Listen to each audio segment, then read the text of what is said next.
próximo comentário que te machucar pode ser exatamente o que vai te fortalecer. Sim, aquela crítica, aquela rejeição, aquele "você não é bom o suficiente". Porque existe um tipo de mente que não só aguenta o corte, ela cresce por causa dele. Tem gente que apanha e enfraquece. Tem gente que apanha e cresce. E hoje eu vou te mostrar como treinar esse segundo modo, sem romantizar sofrimento e sem auto-engano. Se você já sentiu um aperto no peito depois de ler uma mensagem seca, um não inesperado ou uma risadinha que te diminuiu, isso não é frescura. O seu cérebro interpreta a rejeição social como ameaça real. Em estudos de neurociência, a dor social ativa circuitos parecidos com dor física. Ou seja, seu corpo reage como se tivesse tomado um soco. A pergunta é: você vai usar esse soco como sentença ou como estímulo? Antes de continuar, se esse tipo de conteúdo te ajuda a sair do automático e recuperar o controle da própria mente, curte o vídeo e se inscreve no canal agora. Isso parece pequeno, mas ajuda muito o canal a entregar esses vídeos para mais gente que está precisando desse tipo de clareza. E comenta no final se você quer uma parte 2 com exemplos práticos do seu caso. Agora, pensa na imagem da Hidra, da mitologia. Você corta uma cabeça e nascem duas. A Hidra não é forte apesar do dano. Ela é forte por causa do dano. Essa é a regra: transformar corte em multiplicação. Só que na vida real, o corte não é espada. É crítica, rejeição, frustração, comparação, humilhação, erro, perda. E a maioria das pessoas faz o oposto. Cada corte vira menos coragem, menos presença, menos iniciativa. O primeiro ponto que você precisa entender é: nem toda dor te fortalece. Isso é importante. Existe dor que quebra. Existe excesso de estresse que traumatiza. Então a regra aqui não é apanhe mais. A regra é: crie microchoques na dose certa com recuperação e com direção. Isso é ciência básica do corpo. O músculo cresce depois de microlesões e descanso. No sistema nervoso, algo parecido acontece. Exposição gradual. Plus, sensação de segurança. Plus, interpretação correta. Aprendizagem. Só que quando a crítica chega, quase ninguém interpreta corretamente. A mente entra num modo primitivo. Perigo, perigo, perigo. A amígdala dispara, o corpo acelera, e você perde o principal ativo que existe, a sua atenção. E aqui entra o tema do canal: presença. Presença é o intervalo entre o estímulo e a resposta. É o segundo em que você percebe: ok, minha mente quer reagir, mas eu não sou obrigado. Sem presença, você não reage. Você é reagido. Então vamos construir a sua versão Hidra em 3 movimentos. O primeiro é parar de chamar tudo de ataque. Crítica pode ser crueldade, sim, mas pode ser dado. E você vai aprender a separar uma coisa da outra. Porque quem confunde crueldade com dado vira refém do humor dos outros. E quem confunde dado com crueldade perde o mapa que poderia melhorar a própria vida. Imagina um cenário bem comum. Você posta algo: um vídeo, um projeto, uma opinião, uma foto, uma ideia. E alguém comenta: fraco, forçado, ninguém liga, isso tá errado. Na hora você sente vontade de sumir, ou de brigar, ou de provar algo. Esse impulso é o que eu chamo de sede de fechamento. O cérebro quer encerrar a ameaça rápido. Só que fechar rápido quase sempre significa desistir ou reagir sem inteligência. Aqui vai uma frase que vale como corte viral. A crítica não controla você pelo que ela diz. Ela controla você pelo que ela desperta. O conteúdo do comentário é só a faísca. O incêndio é a história interna que você cria.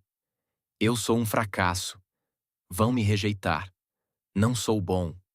Não pertenço. E essa história, quando repetida, vira identidade. E quando vira identidade, você começa a viver como se fosse verdade. Então, o primeiro movimento da regra da Hidra é o protocolo de 12 segundos. Respira, nomeia, observa. Respira de um jeito lento, porque isso manda um sinal para o corpo. Não é vida ou morte. Nomeia. Isso é vergonha. Isso é raiva. Isso é medo. E observa. Minha mente quer atacar ou fugir. Essa pequena pausa reorganiza o cérebro, devolve o córtex para a mesa de comando. Você não precisa ser uma pessoa calma. Você precisa ser uma pessoa que pausa. O segundo movimento é transformar o corte em assimetria. E isso muda o jogo. Assimetria é quando o prejuízo é limitado e o ganho pode ser grande. A maioria vive ao contrário. Um comentário pequeno vira um prejuízo enorme por dias. E um elogio grande vira nada em minutos. Isso é uma assimetria tóxica. O treino Hidra é inverter, fazer o negativo doer menos e o aprendizado render mais. Como você faz isso de forma prática? Separando o ataque em 3 camadas. Camada 1. Intenção. A pessoa quer te ajudar, te ferir ou só descarregar? Camada 2. Precisão. Tem algum ponto específico que pode ser verificado? Camada 3. Utilidade. Mesmo que seja maldoso, existe um fragmento que pode te fortalecer?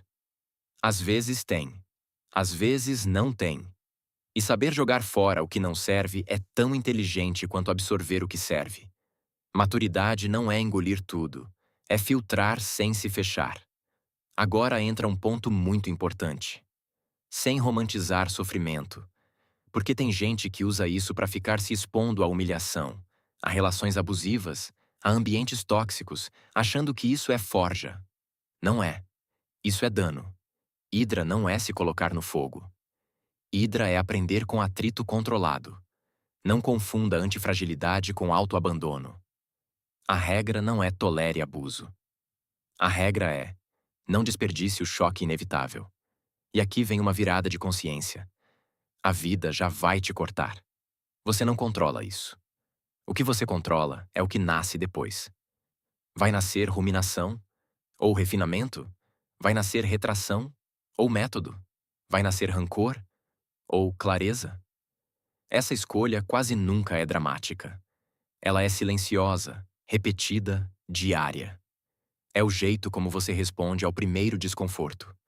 Terceiro movimento. Transformar corte em ação mínima. Porque o cérebro aprende por evidência, não por promessa. Se você diz, eu sou forte, mas sua ação é sumir, a mente não acredita em você.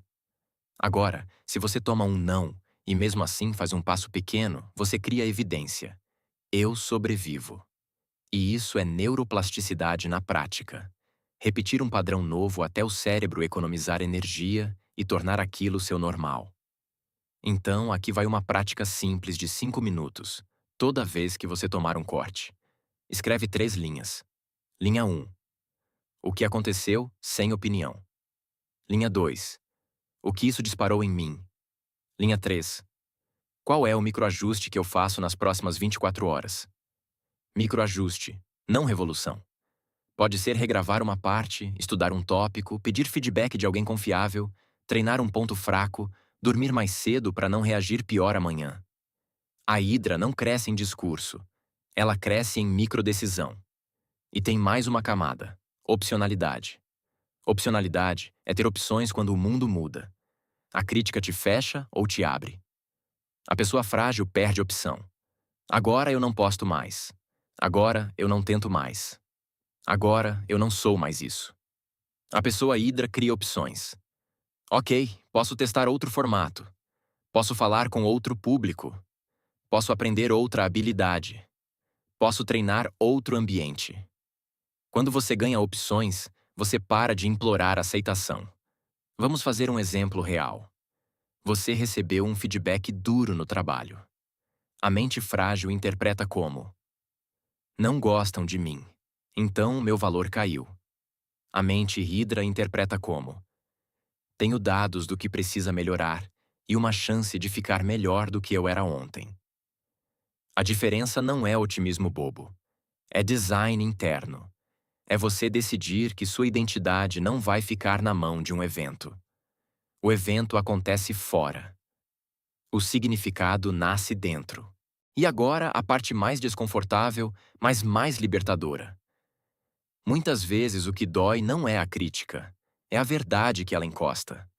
Às vezes, ela encosta numa insegurança antiga, numa ferida de infância, numa sensação de não ser suficiente. A crítica só apertou o botão.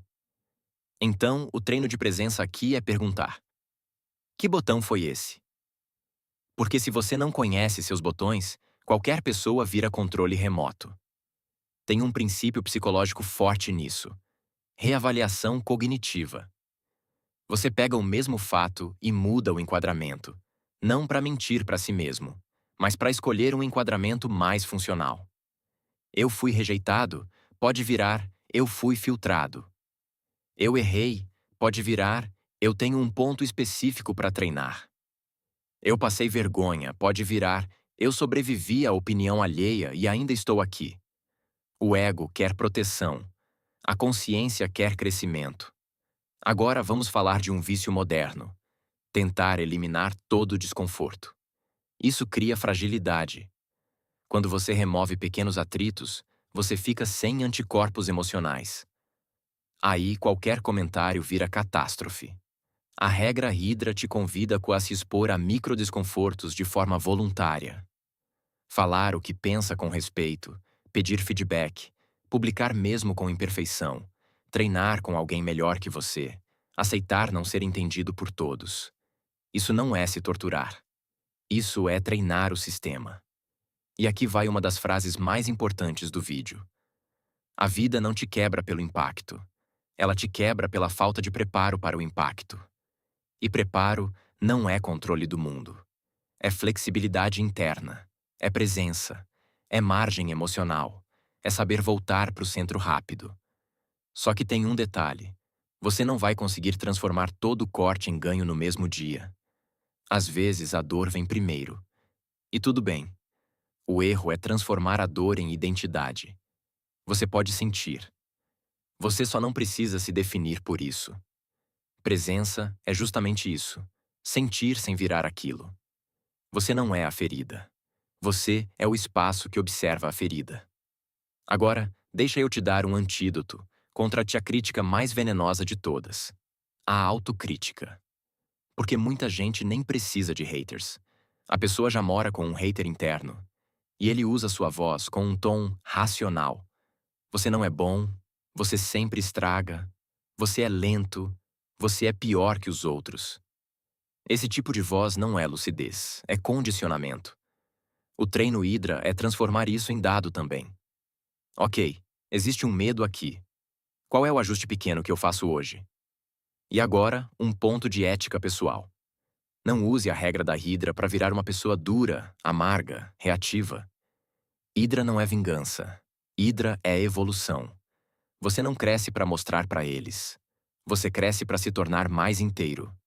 Quando você melhora só para provar algo, você continua preso a quem te feriu. Quando você melhora para se expandir, você se liberta. Então aqui está o resumo em uma sequência bem prática, para você lembrar quando a vida te cortar. Primeiro, pausa de presença. Respira, nomeia, observa. Segundo, filtro inteligente, intenção, precisão, utilidade. Terceiro, microação em 24 horas, um ajuste pequeno que vira evidência. Repete isso e você cria um padrão novo no seu cérebro. Choque não significa fim, choque significa atualização. E se você quer ir além, faz uma coisa por 7 dias. Todo dia, escolhe um microdesconforto voluntário e controlado. Um pedido de feedback, uma conversa difícil, um treino um pouco mais pesado, um post mesmo sem perfeição, um não que você precisa dizer. E no final do dia, escreve: o que esse microchoque me ensinou? Isso é literalmente construir uma mente que aprende com variação. Porque no fundo, o objetivo não é virar invencível. É virar alguém que não depende de um mundo gentil para funcionar.